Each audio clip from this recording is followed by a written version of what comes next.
Hey, everybody, welcome to another edition of the Tragedy into Triumph podcast. Man, am I glad that you are with us today. And listen, thank you so much for joining us. It's an honor for us to get to talk about what God has done in people's lives. And the reason we get to do this is because you all are listening and joining in with us. I want to make sure that I mention that our episode today is sponsored by Christian Healthcare Ministries. You can never go wrong with trusting your healthcare not only to the Lord, but also to other Christians who have your best interest at heart.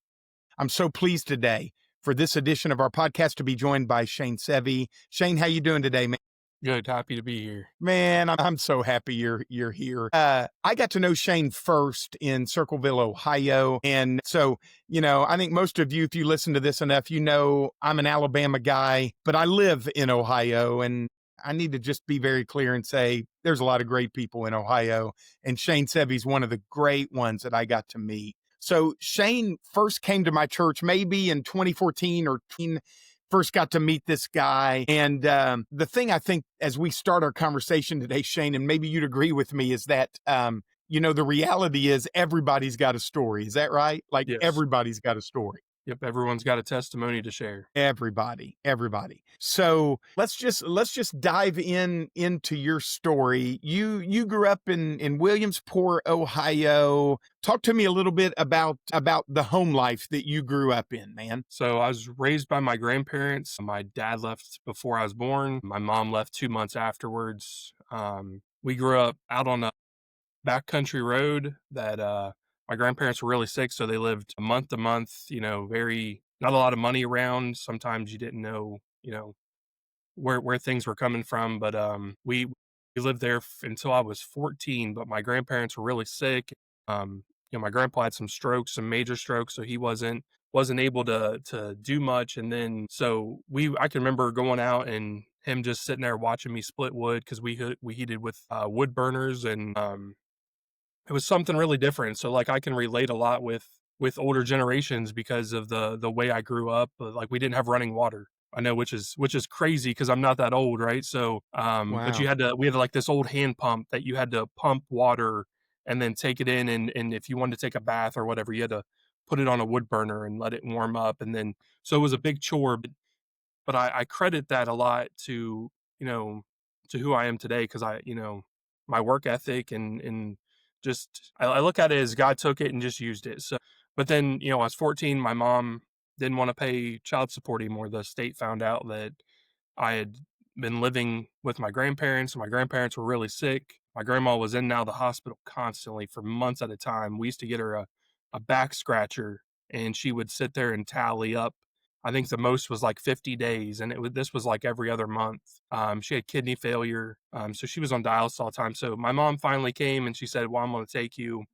Moved up to Asheville with her and her boyfriend, and stayed there until I was 16. And then my mom said, "You need to get out." And so my grandma had just died. My grandpa was living in a trailer in Asheville, in a trailer park. And so he said, "I'm moving back down to um, Waverly with my sister at our home property." And he said, "You're more than welcome to have this. It's paid off." And I said, "Okay." So I moved into the trailer by myself and worked full time at Valvoline and finished out school, and then worked some odd, jobs after high school, and then So met wait, Jennifer. wait, And hold on, Shane. At 16 years of age, you were a junior in high school. Is that right? yes, So at 16, you moved into a trailer all by yourself and finished out high school with a full-time job and yes. basically raising yourself those last couple years. Is that correct? Yeah. I did have some amazing people in my life, some good friends, parents, older people that kind of would help me out and tell me what to do or how to do things. But yeah, just worked and went to school and then worked some more. And that was kind of my Did you life for a long time. did you pay your bills? I mean, and things like you kept Yeah. the lights on and stuff? Yeah. I mean, I made sure everything was paid. I worked at, Valvoline until I graduated, and then I went to worked at a construction company. So yeah, I just worked to pay the bills and make sure that I had warm place to stay. That was about it. I wasn't there much because I was working. So I would, I'd get home midnight and because I worked in Grove City, and then I would get up at 5 a.m., get ready for school and go to school and work, um, my senior year, I was able to get out at like 11 because I had all my classes in. So I got out at 11 and went on. So I know when I was in school, I'll start with this. Like my whole life, I've never been told. So like I was never, my mom always told me that, you're not smart enough to go to college. You have all these issues. You better just find a good career and stick with it. So I mean, my whole life I'm thinking I'm just going to be a mechanic, and there's, that's what I wanted to do. And even at school they were like, maybe college is not your way. You better go towards trade school. I didn't end up going to trade school. I just stayed in regular high school, and because I couldn't afford to pay to go to trade school, you had to pay for it. It was either trade school or a light bill, so I paid for the light bill instead. Wow. But, yeah, I made it through high Shane, school and hold still on. work. Hold on one second, because this is phenomenal, man. So your mom, and do you have any contact with your mom today? Yeah, we don't talk all the time, but we do talk, and that's because of God. Yeah. It's nothing that All I right. could. I mean, when we talked, we would literally chew each other's heads off. Like, we were always drumming up the past or Wow. fighting, and that was one of the first things that I prayed for when I did get saved, is because we hadn't talked for a very long time. I mean, a very long time. Just because there was a lot of anger about having to be, 16 and be out on your own, and a I lot of can't imagine. bitterness. A lot of bitterness, and especially around, it was a time I lost my grandma, which she was like the one person I could talk to, and just kinda she always led me in the right way. And so there was a lot of bitterness, a lot of hate, and, a lot of just anger, and it spread to a lot of, unfortunately, I took it in different directions, and it spread to a lot of different people, and, eventually led to, after I got out of high school, and I think right before me and Jenny got together, it led to a drinking issue, which lasted about 2 years into even our relationship until God took it away. So Shane, man, okay, and I want everybody listening to kind of catch some of this. Grew up, parents pretty much non-existent Mhm. for the good portion of your growing up years. Parents were kind of your constant. By the time you're 16, you're pretty much on your own and trying to figure life out as a 16-year-old, thinking because words, and correct me if I'm wrong, words that had been spoken into your life, like even from those that were in your family, were like, man, you're not ever going to be smart enough to do this. You should probably just be a work at Valvoline or whatever with your life. Am I understanding that right? Yeah, yeah. I mean, they always said that, words are just words, but they really do shape what you think about yourself. Yeah, We that's good. and if someone pours something into you, you start to believe that, whether it's good or bad. If it's bad, you start believing, I'm never going to be good enough. I'm never going to achieve anything. So then you start believing that, and you start ultimately living it out. Yeah. And I'll tell you why that's so astounding to me is I remember our first real conversation in my office. And I remember you. I mean, let's say that's 11 years ago or 10 years ago, however long. I remember your demeanor was kind of like this. You kind of looked down, Mhm. and if I were asking you questions, you'd kind of pop up for a second and then your head would kind of be down. And I remember thinking, like, honestly, I'm telling you the truth. I remember that day thinking that guy needs confidence. He needs to have that portion of his life transformed. And I don't know if I've ever told you this, but that day, and we're going to get to that whole moment and kind of where you were at that. But I just, man, knowing your story and hearing your story, just to see what God has done in your life, man, it's miraculous. And I remember going home and saying to Tammy after our meeting, Shane, I remember going home and going, man, I don't know. God's really gonna have to do a work in that guy's life, man.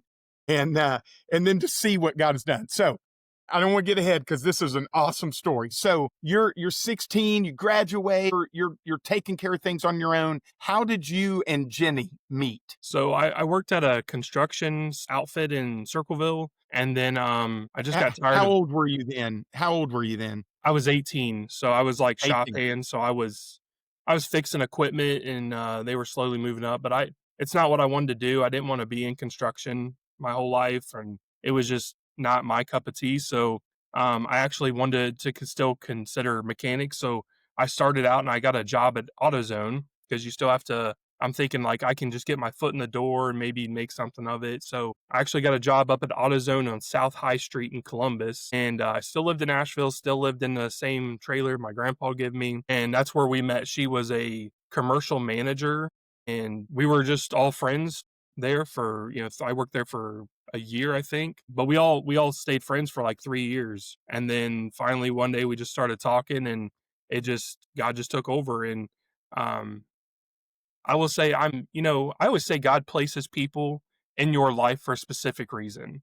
And, it's what we do with those moments that really matters. And I can honestly say that Jenny is one of the people that God used. And she was backslidden at the time. She was in her Bible, but she really wasn't. I mean, she was with me. We were living together. And so I mean And she had and for backslidden. everybody that's not everybody that listening that doesn't understand what backslidden is, you're just basically saying she had kinda she had a relationship with Jesus. She started one, but she wasn't living it out. Is that Yeah, fair? yeah, she wasn't living it out, Yeah. and Yeah. she was just, just went back to the world and living the way she wanted to, I guess, and so she, So we you guys are living together, yep, right? Okay. All right. And by then, so 3 years, you're 22, 21, 22. I was it was I think we got together right before I turned 21, so I was about 20. Okay. It was right around All 3 right. years, I think I was about 20, 21, Okay. All right. So and, then, all right, so you both were working at AutoZone, right? so I left AutoZone at that time, and I think Okay. I was working some warehouse somewhere up in Groveport, and she was still working Okay. at AutoZone, but she was down in Circleville. Okay. So then, take us from that point forward, man. So, long story short, we ended up having Lily outside of marriage, which, for me, not being saved, not knowing anything about God, it didn't really, to the world, it doesn't matter. Right. And things like that Right. don't matter. But she was hinting around. She was like, hey, we need to be in church. Hey, she would send me like little songs, like one of the songs and I wasn't even saved. I didn't even like Christian music at the time. And she was sending me like, the song "End of the Beginning" by the Gaithers, right? And I would listen to that constantly, and I don't know why. I would just listen to it, and it had to be a God thing. We would every once in a while we would go back and forth to we would just try different churches. Like we tried a couple churches in Circleville, and then Connor was born, and so we had both of our kids outside of marriage. So then we're just doing life, and finally I get a job at as a security officer in Chillicothe in 2013, and Working something nights, right? Like working all night. yeah, yeah, I was working second when I started. Okay. And so she I come home one night and she's like, "Hey, I think we need to go to church. My mom goes to Heritage. I grew up in the Nazarene Church in Grove City. I think we should go to the Nazarene Church here because my mom goes there." I said, "Okay." I've for some reason I've always been drawn like I've always wanted to go to church, and then I would start and then I would find an excuse not to go every single time to every church. I would just find something. This person said this, or you have to dress this way, or do this way, and I would make an excuse. So I said, "Fine, let's go." So we went, and we listened to you preach, and we had some met some wonderful people, and then we were just off and on. And Connor would not stay, and I don't even know if Miss Martha knows this, but and I think she does. I think we've told her, but I share this story all the time. Connor would not stay in Sunday school, and as much as we like, I always tell people like I love to hear your babies cry. I don't care if they cry in service. And Connor would just cry, and he would make a mess of your sanctuary and goldfish everywhere. And everyone would say, it's all right. And I would just tell her it's not all right. And we would not go for a couple weeks. And Jenny happens to run into Miss Martha, which led the toddlers, I think it was toddlers or young kids on Sunday morning. And she said, I've been praying for you guys. Why don't you just bring him back and let's try it one more time? And so Jenny comes home and she tells me, and I said, yep, we can try it one more time. So we go, and lo and behold, she takes him and just sits in a rocking chair with him. And she says, she just starts singing and praying over him, and we leave, and we didn't get one phone call. Like, no one came and got us that he was crying, throwing a fit, and we got to sit through a whole service for once. And Wow. it was probably 2014. It was 2015 when that happened, and it was Go Month. Which by the way, I'll just jump in there, for everybody listening, this lady that he's talking about, Miss Martha, is a legend. Yes. She loved on families, loved on kids, and would do things like carry, if she loved toddlers, but when they would graduate from high school even, she would give them books and things. It wasn't just she loved them as a toddler, it was like she loved them all the way through. My own son has a book that Miss Martha gave her when he graduated from high school, and it just based on that relationship when he was a little kid. So legendary to all of you that are working nursery, to all of you that are sometimes suffering through with toddlers and trying to care for them. What Shane is telling you is that you're making a real difference in Yes. somebody's life, a big difference in somebody's life. It's not just babysitting. It's God's using it for his spiritual good in somebody else's life.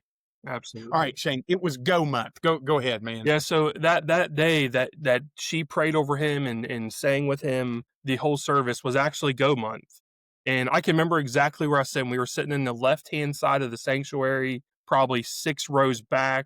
I can still picture the month, and you were up there talking about Go Month. And Go Month was this thing where we went out that whole month on a Sunday and served our community. And that weekend was actually the nursing homes. I remember sitting there and you were talking about the nursing home, and we were there, you guys were going to hand out flowers to the residents. And I remember hearing something. I remember a voice saying, I mean, it was like as clear as day in my ear saying, "That's where I want you to go." And I remember looking around and I'm thinking, who said that to me? And no one even looked at me. So I was like, oh, well, maybe I'm just hearing things. And then you say it again and you're talking about some more, and I hear, that's where I need you to go. And so I shrug it off. We go home, and I'm telling Jenny, I'm like, hey, did you hear that voice? I said it was so clear to me that someone said you need to go there. And I'm like, who was that? And she's like, no one said a word. And I'm telling her, yes, they did. We're having like this little argument about it. And she was like, she's like, I haven't said much to witness to you, but she's like, that was God telling you what to do. And I'm like, no, no. And she's like, yeah, that's God telling you need to go there and serve. And I said, no, what could I ever give anyone? What purpose would I have there? And so I didn't go. And it wasn't till Jenny's dad used to be in a Christian band. He was a drummer for the Royal Airs. And he's been gone for 20 some years. And the band was playing at Living by Faith Church in Circleville. So Jenny and her family went out there, and I said we were going pretty constant that every Sunday. And I said, no, I want to go. I want to go to Heritage. And so we split up, and I went to Heritage, and you were gone, and Jason Sohn was talking about a divided heart. Just family and things, and just having a divided heart, and how God wants our whole heart because he's all in for us. And I remember sitting there during that service, and just I was sitting in the back, the clear back, and I was just sitting there, and I'm just thinking how a mess my life is, and how I'm not good, just all them words just creeping into your mind that you're not good enough. And I remember him ending it with, God can take that thing that you have in your life that's telling you you can't, and he can equip you for his glory. And I remember walking out there, and I went home, and I told Jenny, like, I don't know what happened, like I'm in tears, and I just have all these emotions running through me that I didn't even know. And she's like, that's God trying to get a hold of you. So the next Sunday we come back, and I see Jason Stone standing out in the lobby, and I went up to him and I said, hey, you don't know me. I said, can we meet? Can I just talk and pick your ear? He said, sure. He didn't know me from Adam, and we met. And looking back on it now, and some of the questions I asked, and even some of the misperceptions that I had about God, I'm just sitting there thinking, like, now looking back, I'm like, man, these spiritual leaders must have been looking at me like, this dude is a mess, because I had all these misconceptions about God, and I thought I knew things that I didn't. And I was just going off of what I've heard through the world, and instead of actually digging into the word. And but it all led Shane, from there. Shane, you even had misconceptions about who you were and what you could accomplish, Yeah.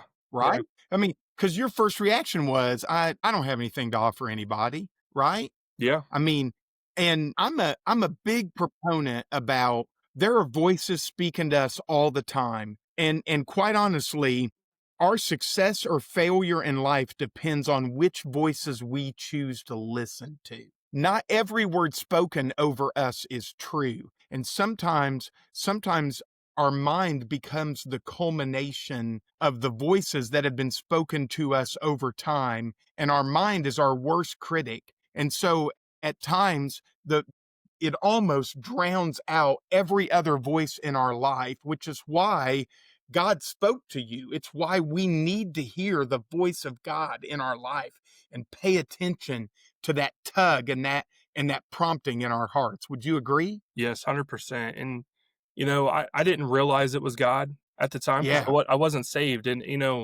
I know that, like, But it was that's a a voice weird you hadn't heard, testimony. right? Yeah. It And it was was so yeah, audible. It was like he was speaking right into my ear. And I remember, because I was just looking around thinking, who is talking to me? yeah, But, I'm so thankful for the people God put in my life, because instead of people, one of the things you had mentioned one Sunday, and it has stuck with me, and it's still in my ministry today, and from reading scripture, is that we're a family. And I had yeah. longed for a family for so long. Like, I wanted a Oh, family, and I found it at Heritage. And people pouring life into me instead of tearing me down was so man. important.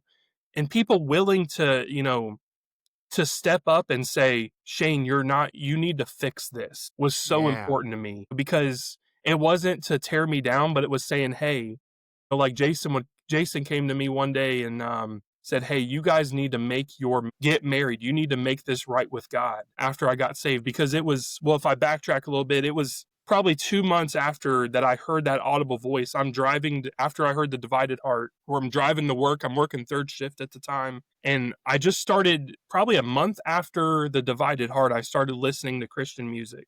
And that's all I listened to. That was all. And I listened to music all the way to work and back. And as I'm driving, I get right outside of Circleville, and I start welling up, and I'm crying, and I have to pull over. I can't even see. And I'm just sitting on the side of 23, and I'm just sitting there, and it's around, November. So Christmas music is on 1049 The River is what I was listening to constantly. And I just remember at that moment, I just felt so like I couldn't do it anymore. Like Shane's power was done. And I remember God just saying, "You're done, but I'm not."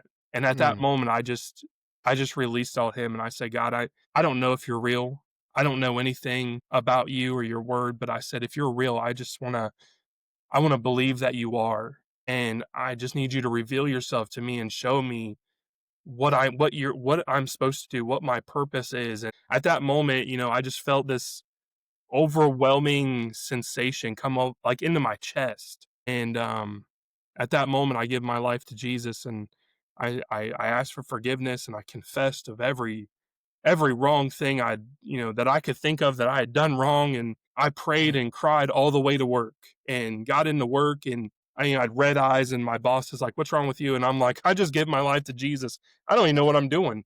And I would do that for like a week, because I'm thinking every day, like, I've done so much just dumb things in my life. I have to constantly ask for forgiveness and constantly ask for salvation to come in my life, because I was brand new to this. And so I finally gave my life to Shane, Christ, and then that's when we started meeting. man, so what's super cool to me, that's a good man, that is a good nugget. You in your life saying and just hearing God, but that moment where you were like having that conversation with God and God says, "Well, you're done, but I'm not."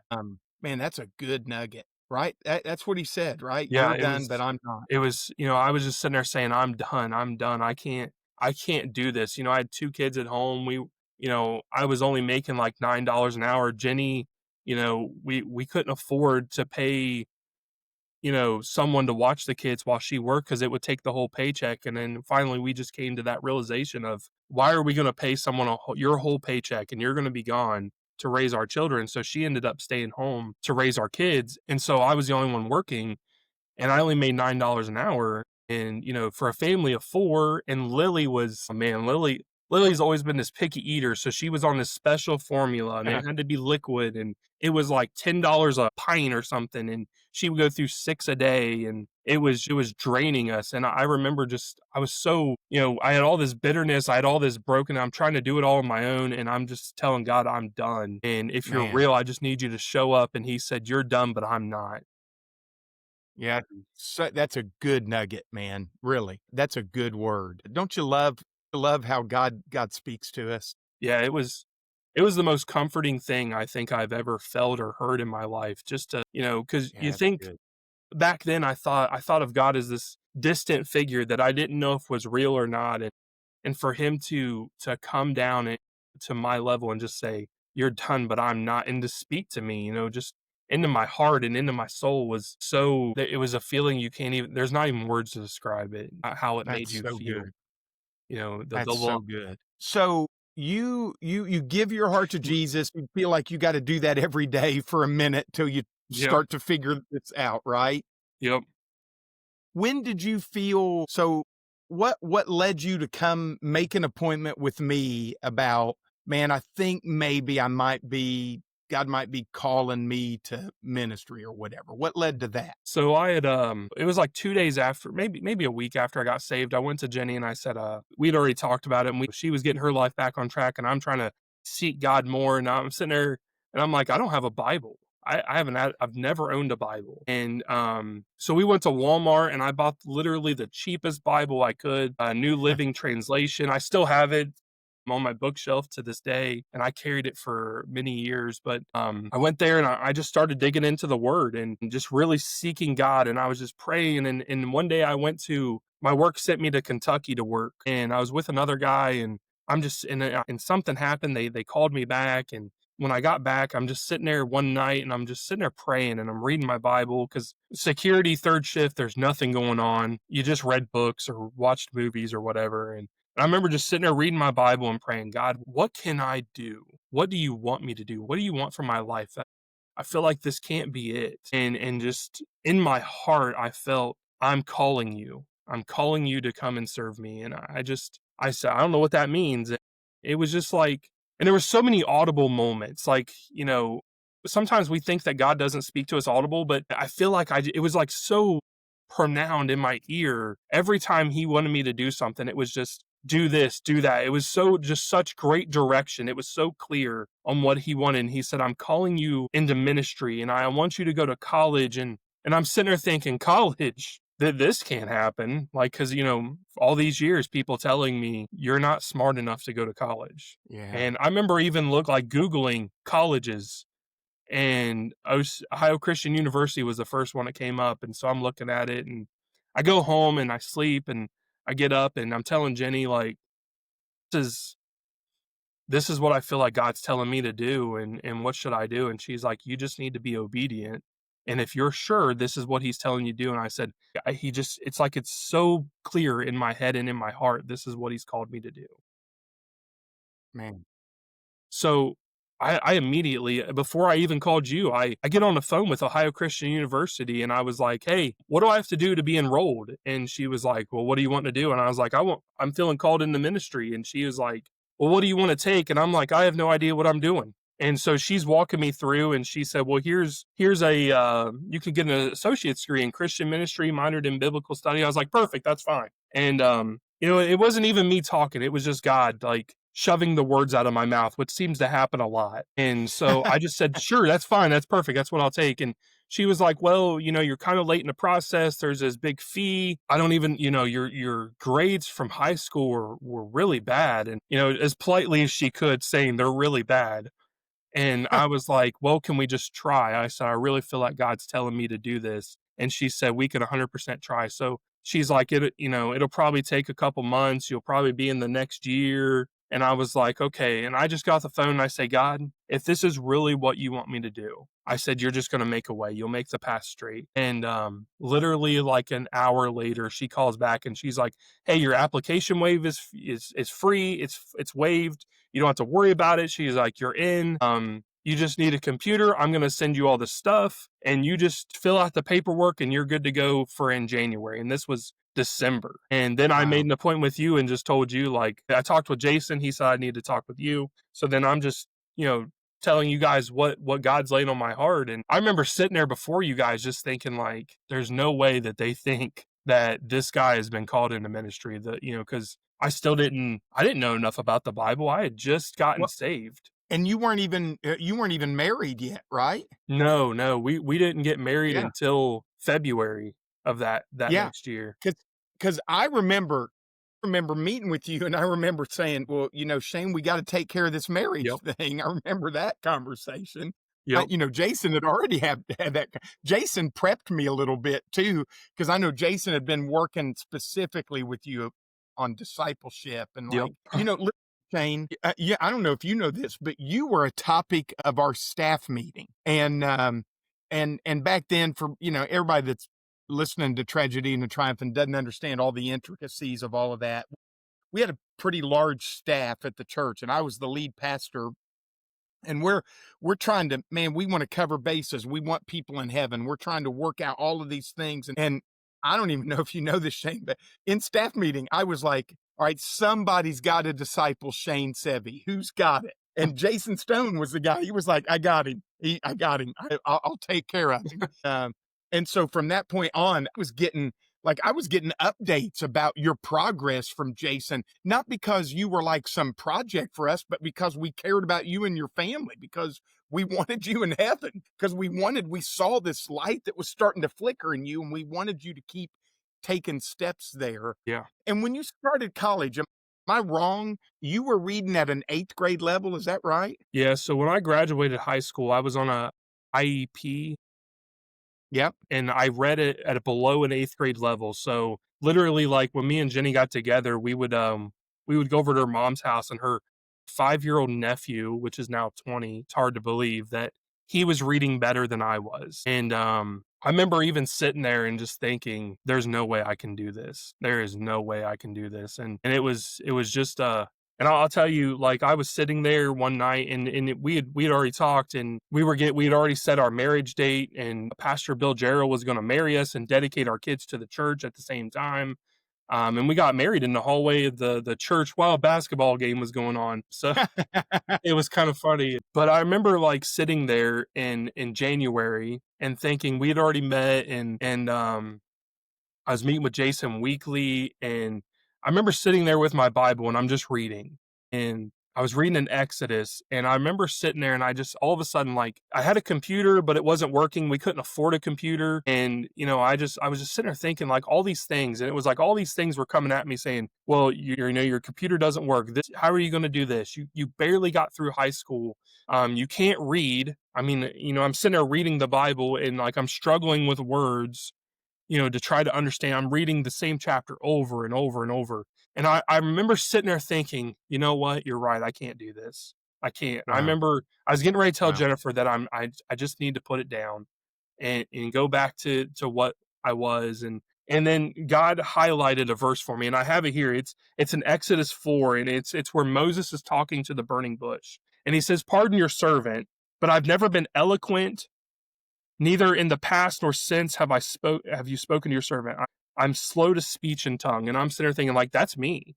Like, I'm not eloquent in my speech. I can't read good. Wow. I'm slow to my speech and my tongue. And then the next verse, in verse 11, it says, the Lord said to him, "Who give human beings their mouths? Who makes them deaf or mute? Who gives them sight or makes them blind? Is it not I, the Lord? Now go. I will help you speak and will teach you what to say." And at that moment, I said, "God, I'm all in." I said, I'm all in. If you can, I just give it to you. And at that moment, and I didn't even know what it was at the time, but it was it was my sanctification moment when I give my whole life to Jesus. And I said, I'm yours. And at that moment, everything, it was just like, it was like a step of faith, and that's exactly what it was, a step of faith. And, the next day, the computer that had been busted started working. And my reading level, Jenny's like, we're reading the Bible together. And she's like, "Hey, you got that word right." And it was just like this thing of just God working in me and just continuing to grow me. When I started school, I had no idea what I was doing. I couldn't stand school, and college is not a cup of tea. And, the whole time I can look back at my grades and be like, look, those are the times that I really just relied on God. And like if I see I'm starting to drip, I'm like, those are the times that I was not relying on God. And every time I would step back into God's trust, the grades would go up. And I graduated with mainly A's and B's, and it's not by my doing by any means. It is all God. God did it all. And even to this day, like I still struggle with words, and even when I preach, I struggle, and I used to get really upset about it, and I still do at times, and I would say, God, I really messed that one up for you. Because I mean I take it serious. I remember what you said when I first when I right when I took the nursing home, and you said we get 52 Sundays a year. How important is Yeah. it that we share the truth and the love of Christ, and make it clear, and so I've always just taken, so seriously. This is so important to me that I want to make it clear. I want to make it to where someone can hear it and hear the word of God, and come to Christ and know this hope and this that he's not done with them. And I would struggle with, did I say that right? Did I articulate it right? Because, I'm not a Charles Stanley. I'm not a, I used to look at like, well, you and other people and think, man, they speak so eloquently. They speak so just with all this just confidence, I Yeah. get up there, and Satan's always like, that wasn't good enough. And so I'm always telling myself it ain't good enough. And God always confirms that it is, though. And so now my It prayer has is. always been, God, even if you're going to use it however you want. I'm your vessel, and you just use it however you want. However it comes out is the way you have ordained it to be. The ones that I always thought that were the worst, or the times that I had to read in public or whatever, those are the ones that God seems to use the most. Amen Not to the that. ones that I think are that I did so great on, but the ones that I think that I just completely dropped the ball on in my reading, or, maybe I stumbled through a lot of words that day. Those are the ones that I see God using the most. So it's interesting. It's interesting to me, this transformation that God has done this great work. Yet there is in your life, correct me if I'm wrong, there's this constant reminder. You have to have this constant reminder in your life that no, God is doing the work, not me, Yeah. right? That no, anytime I take it back on my own, my grades dipped. I trust in God. I'm successful. And I just want everybody to understand there is this constant tug because you're a human. Mhm. There's this because you have free will, because God gave you a gift of free will. There's this constant tug to go, no, I think I can manage that. I think I can handle that. I can grasp it. I can do that. But just here, because Shane articulated it. Jesus said, apart from me, you can do nothing. Yeah. Nothing.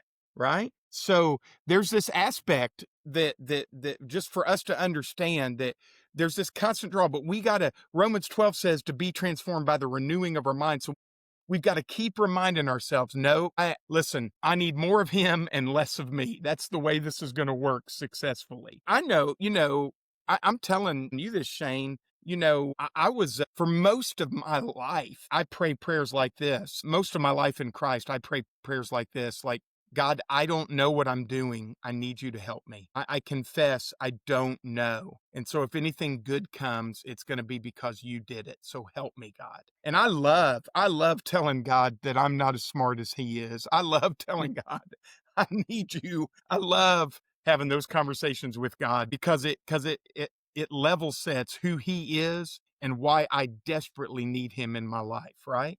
Yeah. So you complete you got 2 degrees, is that right? Yep, I've got a associate's and I've got a bachelor's degree. So 8th grade reading level, I mean, we just can't miss this. On your own at 16, 8th grade reading level, accept Christ, 2 degrees, now an ordained minister in the church. And I remember when the first time I heard you give a devotional, because the Lord led me away to a different assignment. And then all of a sudden we get back reconnected.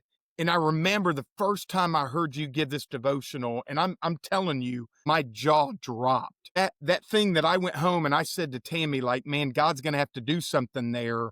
I literally, Shane, I heard you and I went, well, yeah, God did it. And why did I ever doubt it? God did it. And I watched you in that meeting as you met people. This guy that was in my office the first day that was kind of like, and I kind of maybe kind of feel called. I think I am, but yeah, that lacked this confidence. I watched a transformation in which your head was high and you were greeting people. You were came across very confident, and I think we can't understate the importance of God gives us a hope and a future, is what Jeremiah says. Yeah. That God takes us, we lack confidence, we lack wisdom, we lack speech, we lack learning or we think abilities. And God looks at your life and goes, hey, I don't care about any of that. I just want to know, is it yes or no? That's what I want to know. And if it's yes, look at what we can do together, Yeah. right? Yeah. It's a funny So story because I never had confidence to talk with anyone, and like you said, I would avoid it at all. At everything I could, I would try to avoid conversation with people. I would usually shove Jenny in front of people because she is the talker. she is. She's the one that can talk to anyone about anything. She is a wonderful networker, and I'm not. Like, that was never me, and I always just, like, pushed her in front and hid in the back because I know that the focus would be off me and onto her. And I remember I start chaplain at Burger Hospital in Circleville that with Bill Jarrell that you started, and, so he trained me up a little bit, and we're doing rounds, and he's like, "Yeah, you can just follow me around," and I'm thinking, "Okay, I can do that." And all of a sudden we get to this room and he just says, well, you're up. And he shoves me in this room by myself. And I'm thinking, what in the world? Maybe I could sneak out. And the lady already caught me. And, I just, at that moment, I had to just stop and pray and just say, God, give me some courage here. Give me some strength. Give me some wisdom. I don't know what I'm doing. And that was, and he just took over. And I talked to that lady and we talked for probably 30 minutes and I prayed with her and I walked out and he was like, see, I knew you had it in you all along. You just had to let God take over. And, I said, well, why'd you do that? And he said, you had to get confidence somehow. And he was like, because you didn't have it. I can remember the first time I preached in the nursing home when Jim Ritterbach got sick. And because Jason was like, hey, Jim's sick. I need you to take over the nursing home at Pickaway Manor. And I'm sitting there thinking, I can't do this. And out of my mouth, God blurts, I'll do it. And I remember walking out of that meeting thinking, Shane, you're an idiot. You can't do that. And I just prayed all the way home, God, you're going to have to do something. And the first time I preached, there's Jim Ritterbach sitting front row and center, you know, a district licensed minister sitting watching this guy that knows barely anything getting ready to talk for the first time. And I just remember Bill Jarrell said, if you have to stop in the middle, just pray, God, take over. Just take over. And I did that, I don't That's know how really many times. good. And I just prayed, take over, God, I am yours. Let this be your time. And it was almost like window shopping. I just was watching God. It's like I was speaking, but I wasn't like, I was watching from a distance, watching God work through me. And we had, and it just and it once I found like, God, what should I preach on? What should I do? And I focused on discipleship, and that's where God led me. And God did such amazing things through that nursing home ministry. I think the last literally like 2 weeks before I left to come up here to Fostoria, guy was 98 years old. I sit there and I preached, and I preached on discipleship and just sharing Jesus and just the love of God. And he comes up to me. He's like, I've never been to church in my life. And he's like, he's like, you came up and you talked to me and you're talking with me now. And he's like, I've never been to church. And he's like, I want to give my life to Christ right now. How do I do that? And we sat there and we prayed, and he was, he asked God to come in his life right at that moment. And there was people that were in their 80s rolling from door to door sharing the gospel. Man, I don't know if we don't have enough time in the day to tell you all the amazing things that God did in that nursing home, just because, and it's fully because I just said yes. That's good. That yes to So God, and I'm not equipped. yeah, that's so good. So you're now a pastor of the church. God's continuing to lead you. You're continuing to see God do great things. And if we had the time today, it'd be awesome to tell people about just how the Lord has put a community group together and using you and your church to really make a difference in people's lives. Just such a cool story. And anybody listening, you could definitely check out Fostoria Church of the Nazarene online, and you could find Shane, and you could even listen to Shane's messages, right, Shane? Yes. I remember watching your people react to your leadership, and just to see the transformation in your life from this guy who didn't feel like he had anything to offer to people actually texting me and saying what an immense blessing you are, how you're leading them, how they're learning from you.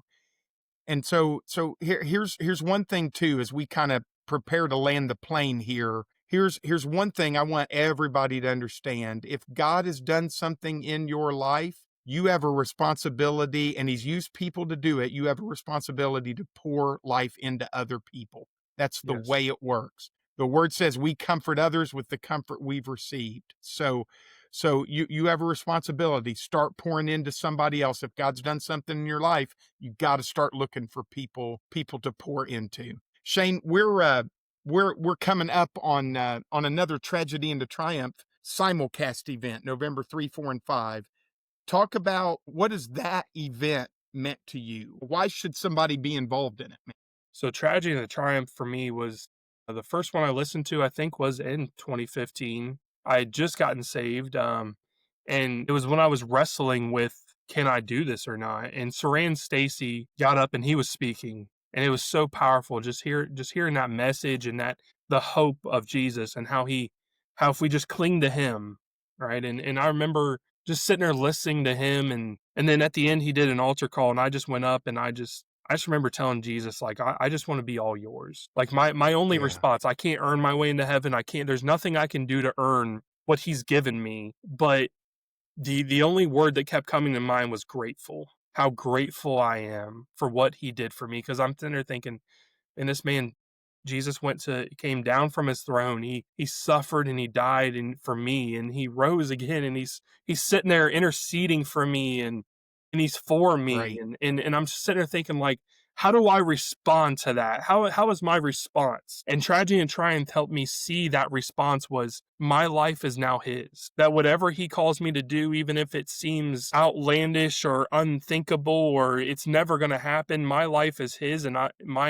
my heart just needs to say yes, because if I look back at where he's brought me, what he's brought me from, and to where he's got me now, think about where he could take me in 10 years and 20 years, and the impact that, I always think of Miss Martha and how she had an impact that she didn't even know she was doing in my life, and what impact we can have in others by sharing our story. And that's what Tragedy and Triumph gives for me, is we don't realize the impact that we have on people, that we can either speak So good. negative or we could speak positive. So when we share our stories, like in Tragedy and Triumph, all these people sharing their stories, Rand Stacy, you, and Riley Gaines, and all them that are coming up, when they share their story, people relate with them, and it has an impact on their lives and shows them that God can take the worst things in your life and turn them for his good every single time. That's awesome. If we're just That's awesome. willing, right? If we're just willing to say, God, I don't have this. That's so good. And man, thank you, Shane. Thank you. Is there a verse of scripture that God has given you that you cling to all the time when you doubt yourself,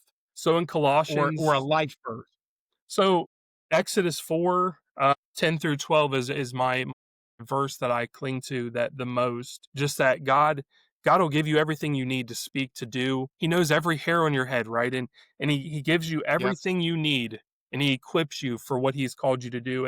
The new one I just got out of Colossians, and it says, make most of every opportunity. And we, as the Tragedy and Triumph comes up, we have to think about that, because we all have a story. And God, I remember last year or 2 years ago, you had a clergy event, and the guy said, you have to realize that every time you come in face with someone, that is holy ground, just like Moses with the burning bush. That God has Yep. ordained that conversation to happen, and He's given you a story to share. And our testimonies are so powerful of what God is doing in our life, that so make most of every opportunity we have, because we don't know how long we have. And the truth be told, we want to pack heaven, right? We want to fill it up, and you don't realize the impact that you have on someone, because they could be So good. hearing things, who knows what people are pouring into them, but you could be the one person that pours good into them and truth into them and love that they need to hear, that will propel them to Jesus. That's good. Well, hey, Shane, thank you for taking the time to spend some time with us today, man.